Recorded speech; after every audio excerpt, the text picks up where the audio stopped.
Tonight we're going to be once again discussing some spiritual scams, and this one and the one next week is probably the two toughest ones for me. And the reason is I think they're tough because they kind of hit home to a lot of people. There's mixed feelings about them. It's hard to... Sometimes it may be hard to understand in real life how to put this together. And you'll see what I mean by this as we get talking about this. But when you think about, again, spiritual scams, the biggest thing I think about them is the damage they can do to our faith when we fall into them. And I think the reason is because sometimes we don't realize we fall into it. We don't realize that we have been exposed to it and kind of give in to it. Sometimes we're just there before we realize it. And it could be harmful for our health, for our spiritual health. These two that we're going to talk about tonight, or one tonight and one next week, Lord willing, you know, all the ones we talked about so far, I think people fall into them because it brings comfort, or it may bring them a sense of joy, or even a sense of false hope, but it still kind of makes them feel better to fall into that. These two, this one tonight and the one next week, I think causes damage because I think it does the opposite. I think it does harm. I think it causes more guilt and anxiety and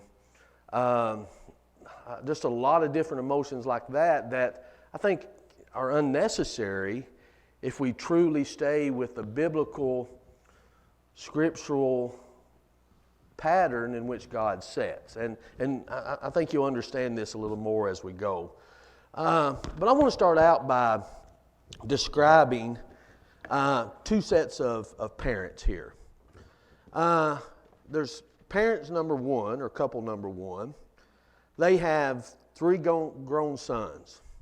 One of their sons doing very well. He's a model citizen. He's got a great job. He's got a strong marriage. He's very vibrant in his walk with God, very faithful, doing well. Then there's the other two sons. One of them's in jail. The other one is on his about 15th job, third wife, doesn't have any interest in God whatsoever.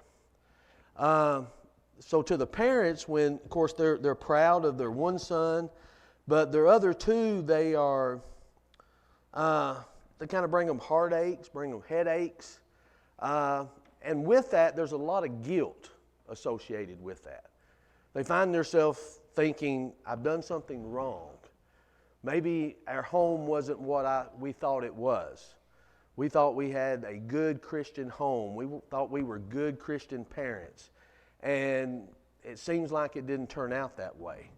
And they're devastated. They carry a heavy sense of guilt with them. Then you've got couple number two. Now, couple number two, they feel no guilt at all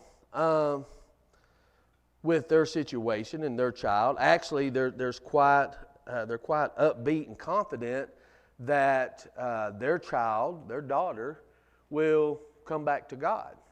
See, with their daughter, they brought them up. They took her to church, took her to Bible class, did every activity, did everything that they could think of doing, studied at home, made sure that they had the right influence around them, around the right people, doing the right things, did everything that they possibly could do. Then their daughter went to college, and about what was supposed to be their senior year, they dropped out of school, got a boyfriend, moved in with their boyfriend, and didn't want anything to do with God at all.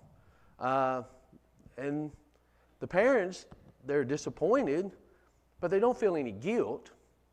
And they don't feel any guilt because they believe the Bible says that she will come back to God, so they're just waiting for her to do that. Now, here's the thing.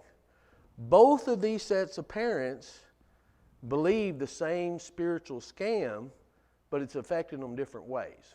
What do you think that is? What do you think the scam is? Anybody know?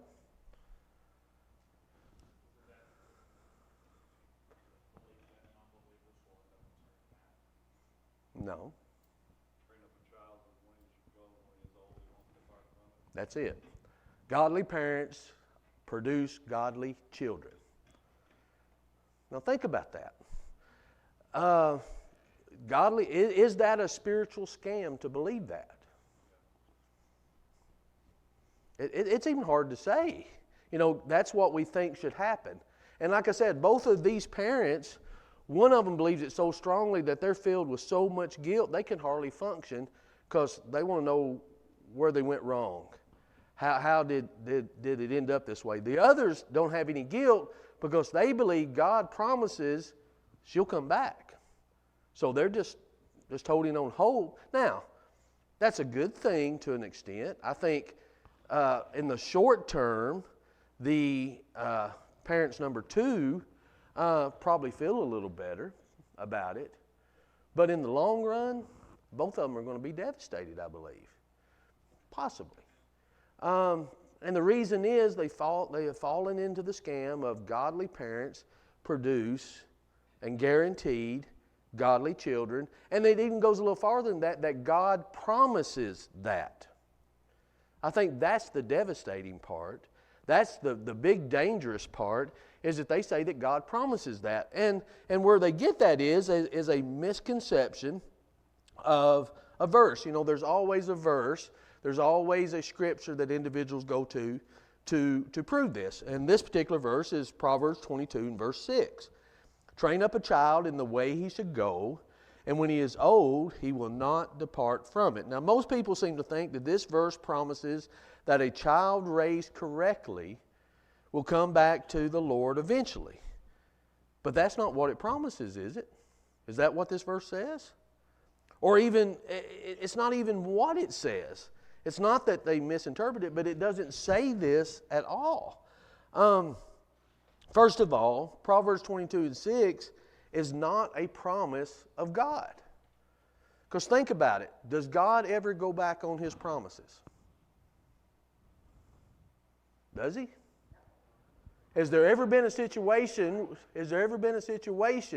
to where godly parents, seemingly godly parents, we don't know the whole story of everybody, godly parents didn't produce godly children? Has there been a case of that? Has that ever happened?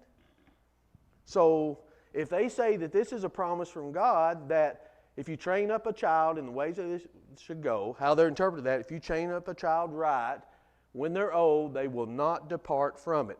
If that's a promise to God that all of our children as Christians are going to be faithful, then God didn't keep His promise, did He? And again, is there ever a time that God doesn't keep His promise? No, God always keeps His promise. That to me is what's devastating about this. It's what it says about God if that's what we take from this verse. Now, that's what we want to believe. That's what we want to think. And here's what happens. Here's where I think it's so hard and so devastating. One is it's what we think about God. And if it doesn't happen, is that going to be devastating to our faith? If it doesn't happen, how are we going to view God? It's just like the other things that we talk about. It goes back to how we view God. But the other thing is, take this, especially this first couple, the guilt that goes along with that. Now, as a parent, we all understand guilt when it comes to our kids. I always think I could have done better. I know I could have done better. I know I could have said things better. I know I could have done things better. I know I could have made different decisions. I mean, we all have a certain amount of guilt. But if we truly believe that godly parents are guaranteed to have godly children, I think that guilt would be so overwhelming, I don't know how you'd function. Could you? I mean, it would have to be devastating to believe it to that extent. That's why I think this one is so hard.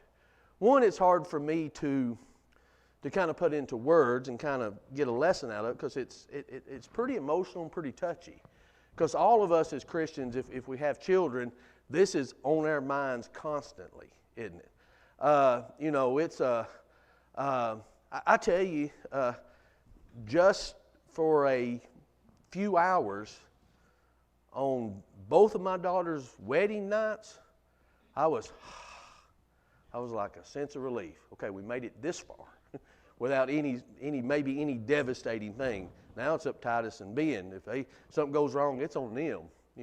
I've done my part. I can blame them now. But no, I still worry. But there was a sense of relief, because isn't that what you're wanting to get I still got another one to get to there, and I tell you, I'm going to lose whatever little bit of hair I got left with that one. You think about what our responsibilities are as parents, and we're going to get into that. But I wanted to start out, and these are fictional, mostly.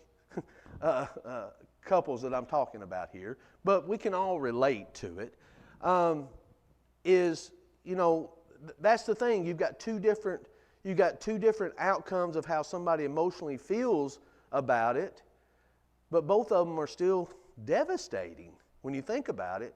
If we think of Proverbs 22:6 as a promise from God, then we really have to realize that it's not. What is Proverbs? What is a proverb? What's the definition of a proverb? Because that's what this is, proverb. It comes from Proverbs.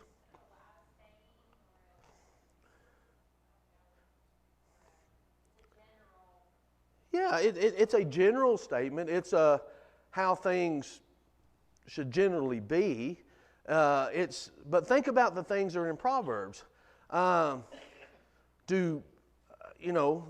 If in Proverbs, if the righteous live a good righteous life, good things are going to happen. If we do good things should generally happen. Does that always happen that way?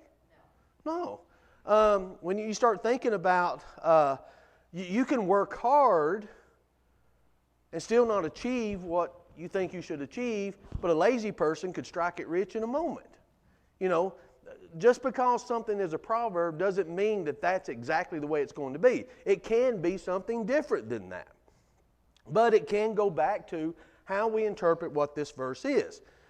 And I say that because there's two different determinations when it comes to this verse.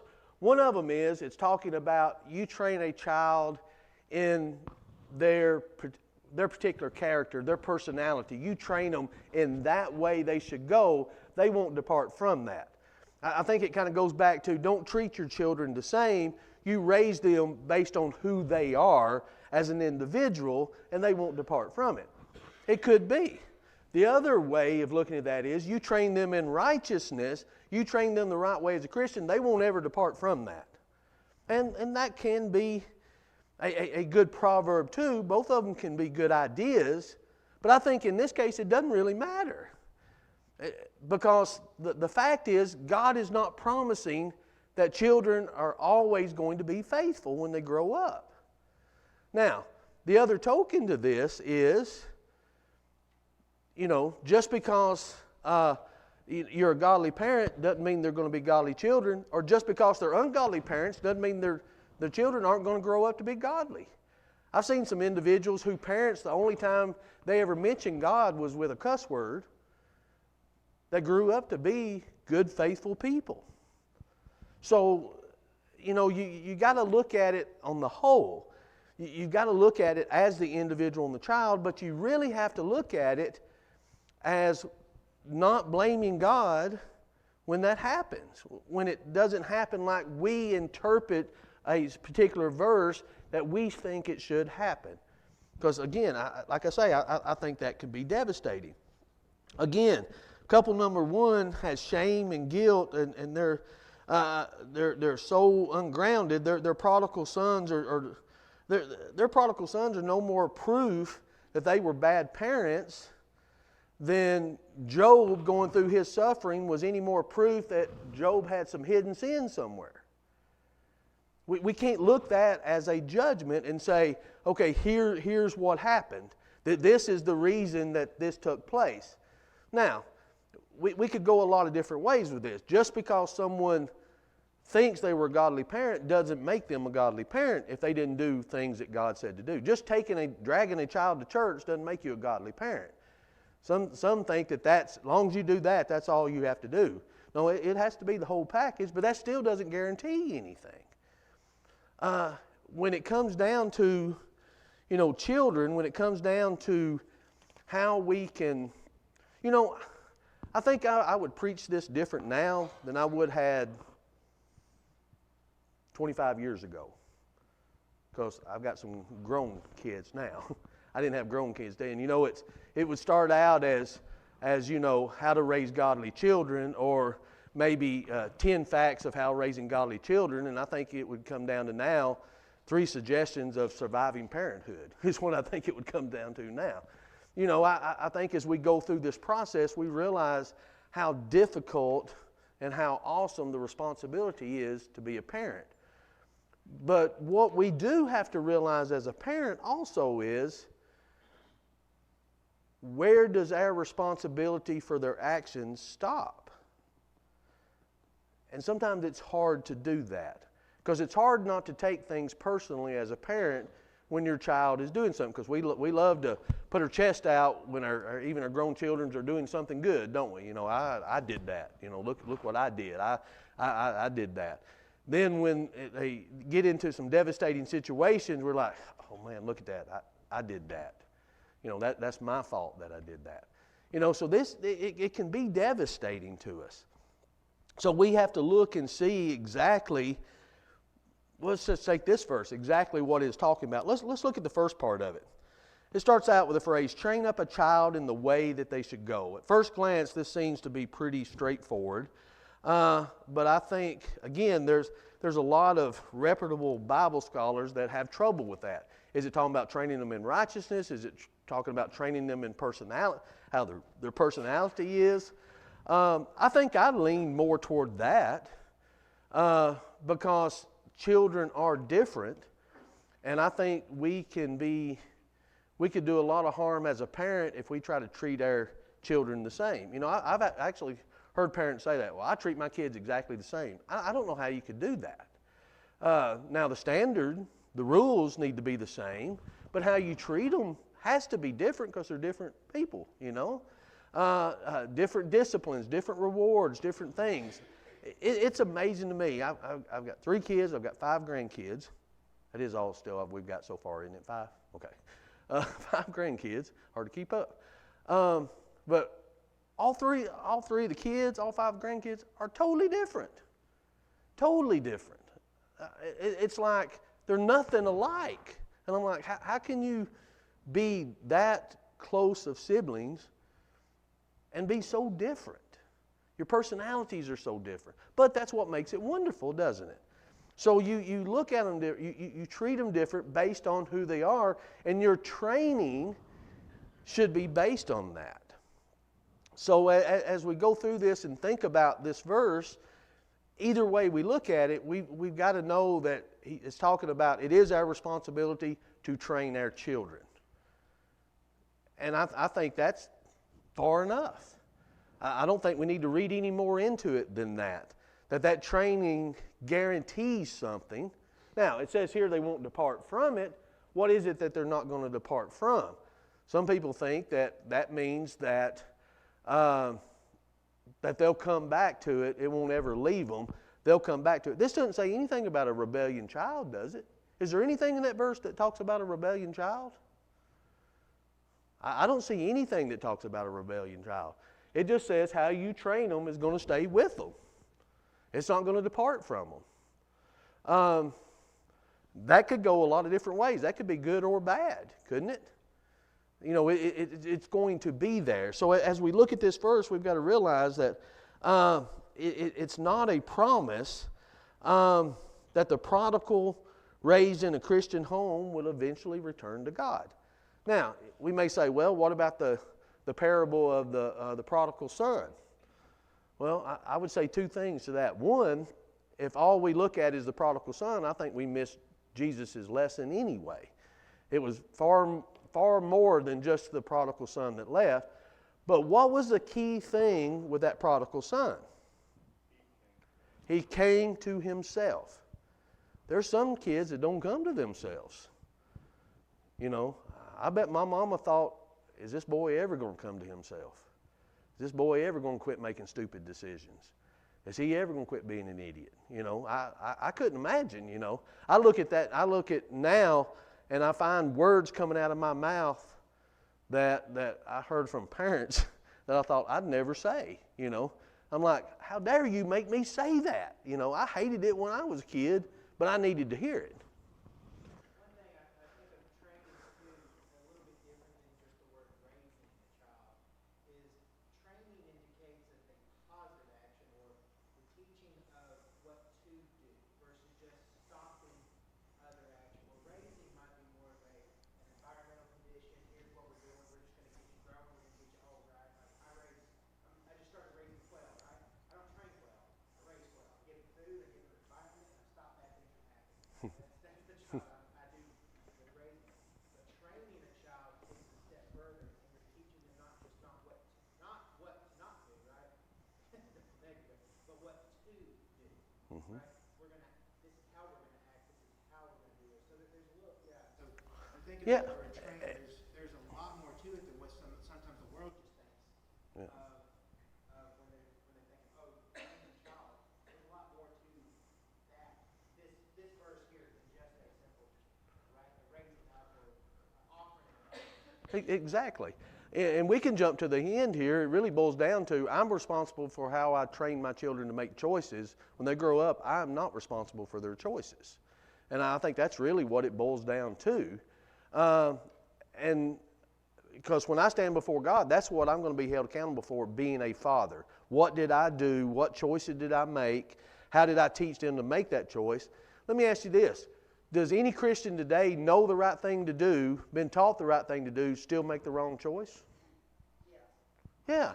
So why would we think children wouldn't do the same with parents as they're raising them? Here's to me, and somebody else may already thought of this and already know it, but you think about from the very beginning. If the statement here is this verse, if what it means is that godly parents will raise godly children, think about Adam and Eve. Who taught them? God did. Did they make the wrong decision? Was it God's fault? I mean, think about that. Think about their children. Think about Cain and Abel. Think about who Abel was, who Cain was, that he ended up killing his brother. You think about, we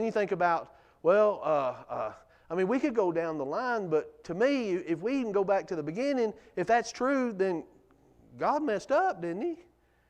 He taught Adam and Eve. He told them what's right and wrong, but was he responsible for the choices that they made once he told them? He told them not to eat it. They ate it anyway. So we can't blame God. But again, like I said, we want to do that. We want to blame ourselves as parents. Now, is God disappointed? Well, absolutely. I can't imagine what God would be feeling with that, even with the knowledge of knowing it. But here's the other thing too. It's easy to stand back and say, that kid acts like that because it's the parent's fault. You ever thought that in Walmart? You ever wanted to whoop a parent in Walmart with your belt? Because how the kid was acting? Because they were acting like a brat, and you're trying to think, well, why are they acting like a brat? I got a phone call one time. It wasn't to me.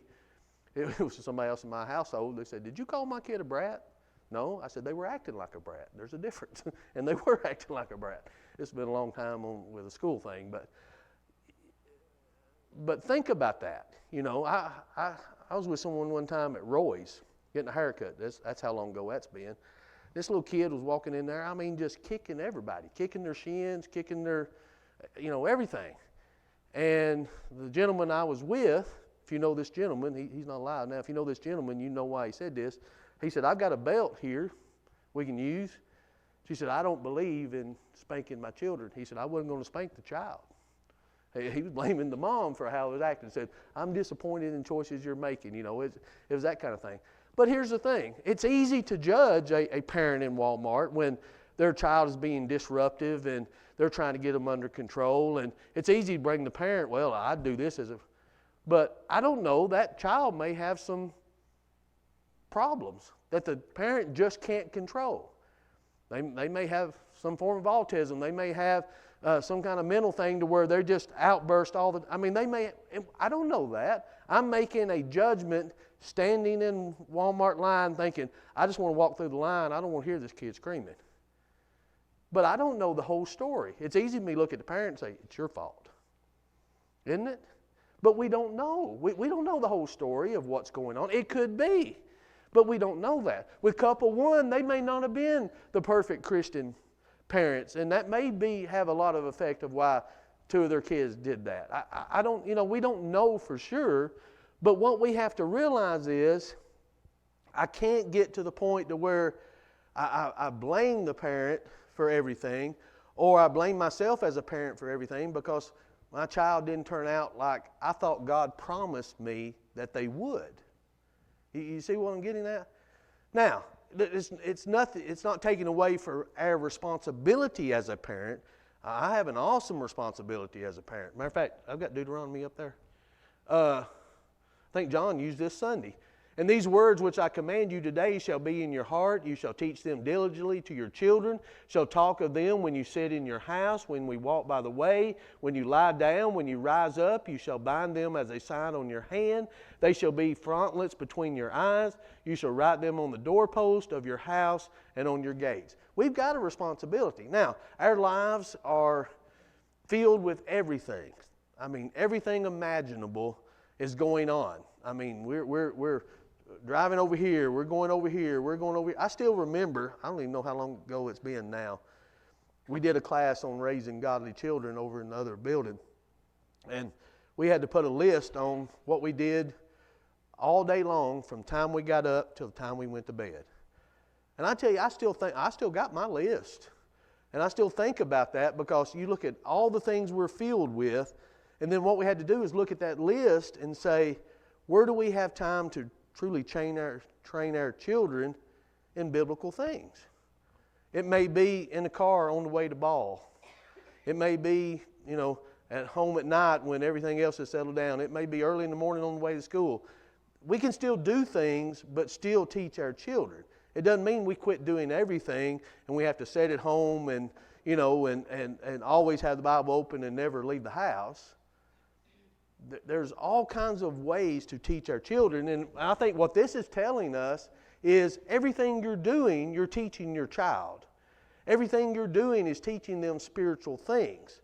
So make sure you're doing that and do the best you can. Now, as parents, can we put the wrong emphasis on the wrong thing? Yeah, I'm not taking away our responsibilities, but what I am saying is we need to make sure that we're not setting a standard, setting a doctrine that God didn't promise. Because it can be devastating to us as parents. It can be devastating to who we're talking to or who we're judging as parents. I think it can be pretty devastating to our faith. So I think the scam is godly parents raise godly children. Now, the proverb is that the best way to do it? Well, absolutely it is. Do you give them the best chance to do that? Well, yeah, you do. But does it guarantee that's how it's going to turn out? No.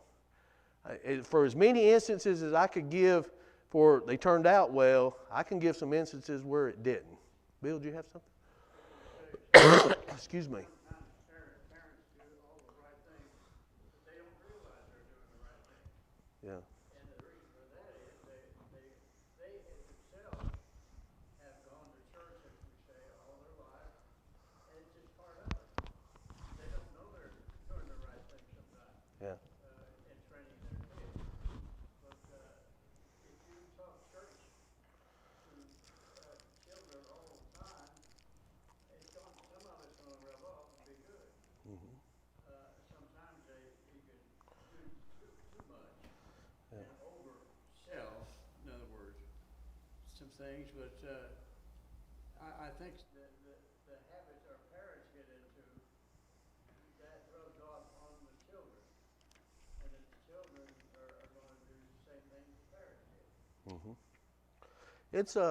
And I think one of the keys to that is, what is a godly parent? If I don't know that myself, then I can't be that, right? I have to know what God says a godly parent is, not what I think it is. Not that I think as long as I'm dragging my children in this building that I'm a godly parent. No, I don't think that's what it is. I think that's far from it if that's all that it is. I think that can be pretty devastating within itself. It has to be more than that. It has to be our whole life and whatever we're doing. You know, we're godly parents that we put godly things first over things of the world. And that can be a difficult thing because, as Jeremy said, there's a difference in training and just keeping them alive, you know, basically. You know, that's what my wife says sometimes on Thursday when she got all 5 of them. She said, just be happy they're alive. That's all I could do right now with 5 of them, you know. And I get that because I've been around all 5 of them at one time. And it's hard even for me to keep them alive. I don't know why I don't do that by myself. But sometimes well, not sometimes, all the time, we've got to realize it's more than that. It's making the tough decisions. It's making tough decisions when parents in the world aren't, and your kid want to know why. That's tough. That's hard. And I have to brag on my wife. She was better at that than me because it used to scare me. My kids being a preacher's kids, homeschooled, they're going to be weird. I got to figure out how to make them where they're not weird, and they're weird because they're my kids. That's why they're weird, you know. But it was just because of that. But I was worried about that, and she wasn't. She was just worried about we're going to try to make the best decisions no matter what anybody else does. And that's tough. There's some tears that were shed because of that. Do everything perfect? Absolutely not. You know, I don't know anybody that does.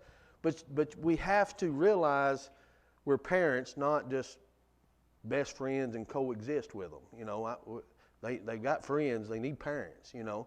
So it's hard to do to be a godly parent like that. And you make mistakes and you don't do everything right. But you do the best that you can. And that's what we do as Christians, isn't it? I'm not perfect as a Christian. I don't do everything right as a Christian. I do the best I can with not trying to make excuses for it. I do what God wants me to do the very best I can. And that's all we can do as godly parents.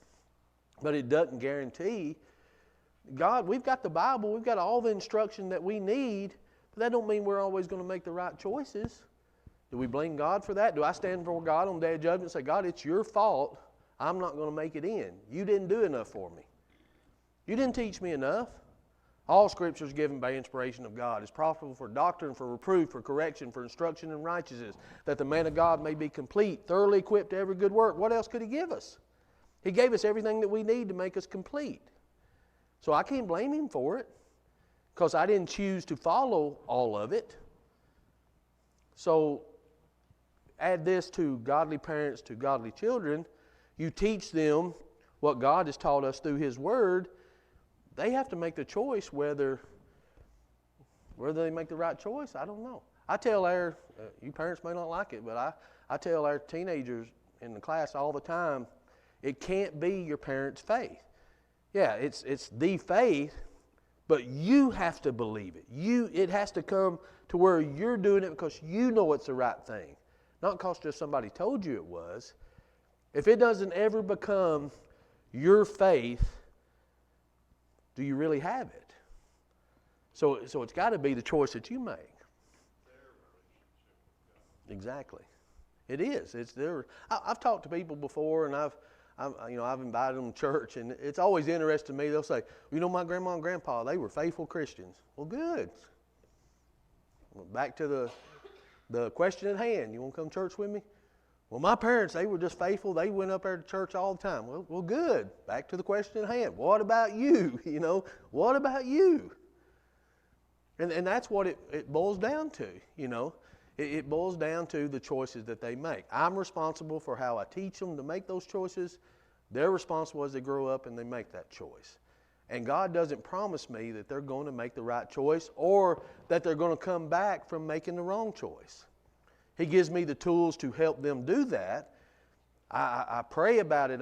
We do all of that, but there's no guarantee. God doesn't say, oh, I said in Proverbs 22:6, don't worry, they're going to come back. Just like couple two, they're not worried at all. Their daughter's going to come back. God promised it to them.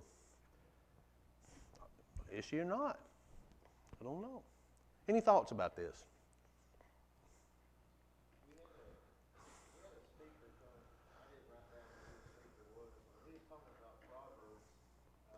Instead of training, he talked more about how you teach your